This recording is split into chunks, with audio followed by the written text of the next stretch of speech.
Parādīšu jums, kā vakumā ielikt gaļu. Tātad pirmais, ko daram, liekam te gaļu iekšā.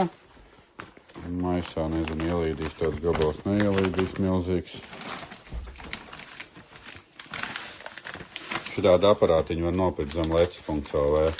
Vakuma sīlēs tāds. Vienu galiņas jau aizspiedu cietā, izkausēju. Tagad šito liekam iekšā šeit, lai paliek pa vidu līnijai. Nē, tālu. Lai viņš precīzi šitā. Tā, tagad taisam ciet. Tā, lai noklikš šeit. Tagad liekam vakumu. Rekstūs ārā visu gaisa mums. Viss gaiss izsūks, kur kausējam cieti. Viss, un tagad spiežam abās pusēs pogas. Stiprāk, jā. Lūk, gaļa vakumā.